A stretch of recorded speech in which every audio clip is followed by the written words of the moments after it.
see oli 14. juuni 1941. Meil oli kodus telefon talus sees ja isale helistati naabertalust, et on küüditamine. Ja isa põgenes ära, mõtles, et ega naist ja laps ikka keegi ära ei vii, aga viidi. Ja isa jäi siia, ütleme, ja meid viidi Siberisse, ema 2 väikese lapsega. Emad sunniti alla kirjutama püssimehe juuresolekul ja püssimehesega, et 20 aastaks. Mina põgenesin ära, aga ema oli ära 18 aastat Siberis. Peaaegu 6 aega sõitsime ennem, kui sinna päris lõppu Siberi saime, aga sõitsime rongiga ja muidugi rongi peal arvati, et keegi ei teadnudki siis, kuhu viiakse. See oli nii ootamatu kõigile, et absoluutselt keegi ei teadnud. 29 inimest oli vist meie vagunis, nii et vaevalt sai 2 pool vaguni otsas olid narid, seal siis sai natuke pikali olla. Meil oli isa reisikasukas õnneks kaasas, selle saime alla panna ja siis saime olla selle kasuka peal. Ema vahetas Siberis selle kasuka ära, siis sai selle suure maani suur lambanahkne kasukas ja riie peal ühe vakka kartult sai, et saime maha panna kartulit sellega siis kevadel. Mina siis olin 5-aastane, Siberis sain 6-aastaseks, siis mina pidin nõgeseid korjama, nõgesed olid, et keeta, et süüagi midagi oleks. Nõgestest oli ka külavahe tühjaks korjatud, maa mustaks, et kõik ära söödud, mis vähegi söödav on. Ema hakkas õmblema seal ruttu, arutas vanad mõned riided lahti, tegi lõiked ja hakkas õmblema venelastele ja siis sai hakata natukene sai midagi kah, et vahest söögikraami või mõne kaalika või mõne kartuli ja niimoodi. Kui ma 9-aastane olin, siis selle suve ma käisin vasikakarjas ja 50 vasikat oli ja me pidime kuskile kaugele taigasse ajama need vasikad ja siis seal kaugel taigas ma olin päev otsa üksinda, päev otsa nad olid seal vasikatega, olin üksinda ja siis ma vasikad keskpäeval juba ära väsisid, vahest heitsid pikali, siis mina läksin vasika selja taha, ka istusin maha, et kui karu tuleb, et karu sööb enne vasika ära ja siis mind, seepärast seal metsas olid karud. Jah, niisugune taigamets, kus karud olid, elasid. Ja mina põgenesin ja 9-aastaselt tulin, mõte, et tädi oli mul siin, isa, õde ja kõik sugulased ja ema mõtles, et siin on ikka elu parem ja siis tuligi niimoodi. Ja tulin ühe teise tüdrukuga, kes elab praegu Viljandis, Miia Treufeltiga. See oli 1900, mis ta siis oli, 46. Jah, 46. Ja tulime ära, läksime jala Kriškinosse, aga seal ei julgenud kah pargast laeva oodata.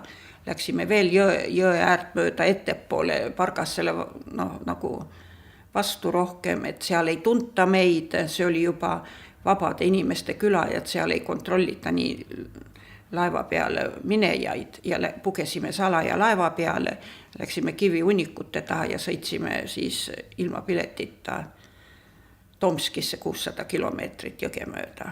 Tomskis oli nii, et olime alguses piletijärjekorras mitu ööd päeva, üldse piletit ei saanud, piletijärjekord edasi ei nihkunud, seal oli hirmus, kuskil alumistes ruumides inimesed karjusid, kas peksti või mis seal tehti ja siis läksime tagaukse kaudu, andsime oma viimased rahad ära, mis meil oli ja saime niimoodi pileti siis. Ja seal ka ainult kõvasse vagunisse ainult, et sai vaevalt istuda, puupüsti rongid täis. Süüa ka enam ei olnud midagi, alguses võtsime kuivikuid, oli meil kaasas, mis oli tehtud suurem jagu kartulipudrust ja natukene jahu sisse pandud. Aga pärast oli nii, et me olime seal täitsa juba näljas, siis Vene sõdurid andsid meil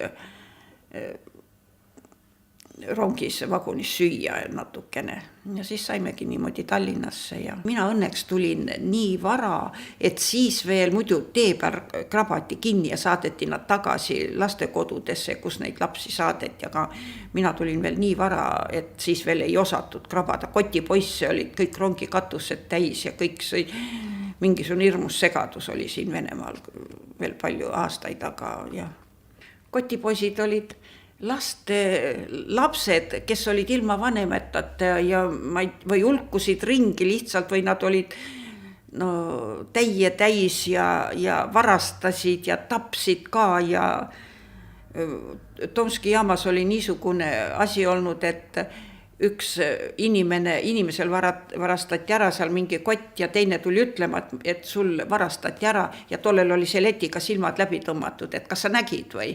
Jah, vot niisugused lood, niisugused olid kotipoisid. Oli kuulda, oli kõlakas, et lapsed on vabad. Aga ma ei tea, kas siis seadusega oli nii, et kuni täisealiseks saamiseni lapsed on vabad. Aga neid võeti tee peal kinni ja pandi aga lastekodusse, kes kätte saadi. Aga need, kes said Eestis täisealiseks, need võeti siin kõik kinni, tuttavad Pool, Ain ja Mall võeti kinni ja viidi tagasi ja see Treufeld Miia, kellega ma ära tulin, see viidi tagasi ja see tagasiviimine oli veel palju hullem. Oli neid seal, ega seal Siberis ei olnud mingit teid. Talvel käidi jõge mööda, suvel Pargasega, kus oli või. Aga see tagasiminek oli Miia Treufeldi, taati 30 kilomeetrit jala taigasse, iga päev 30 kilomeetrit jala taiga talvel. Jube. Ma sain aru tädi jutust. Tädi ütles, et kui su käest küsitakse, isa õde Valgamaal, Erna Kross, et kui su käest küsitakse, kus isa on, siis ütle, et sa ei tea mitte midagi. Ja siis ma sellest jutust sain aru, tädi, et ma pean midagi salgama. Aga ma nägin isa ükskord, kui ma olin siin Valgamaal Robi talus, kust isa oli enda venna juures peidus, varjas ennast. Kui isa pidi sealt ära minema, siis ta tuli läbi akna ja ütles mulle, et anna raha ja ma sain aru, et see on isa, ma andsin, mul oli 25 seda ühte esimest vene rublat, kui olid siis ennem kõige esimest rahavahetust. Ma olen väga palju rahavahetusi üle elanud sellepärast, et mitu korda juba seal Vene all vahetati ja nüüd juurde veel. Tädi küüditati ära ja elasin ühe ja teise juures ja ühed onutalust Valgamaalt ühed head inimesed, puutersellid, võtsid mind oma juurde, vahepeal käisin seal paar aastat koolis ja külakorda käisin kooliõdede juures, kes üks või teine kord süüa andis ja lõpuks tulin ära Tartusse, kui ma olin 15-aastane ja tulin siia vastu jaotuspunkti, Tartu laste vastuvõtu jaotuspunkti ja ütlesin siis, et mul on vanemad kadunud, et ma ei tea, muidu oleks mind kohe Siberisse tagasi saadetud.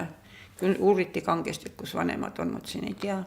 Ja siis siin olid head inimesed, panid mind 15-aastaselt kaubandusvalitsusse õpilaseks, kuna siis alles hiljem, kui dokumente hakati põhjalikult vaatama, leidsid, et ma olen noor, taheti lahti lasta, et ei tohi noort alaealist tööl hoida, 16-aastane pidi inimene olema.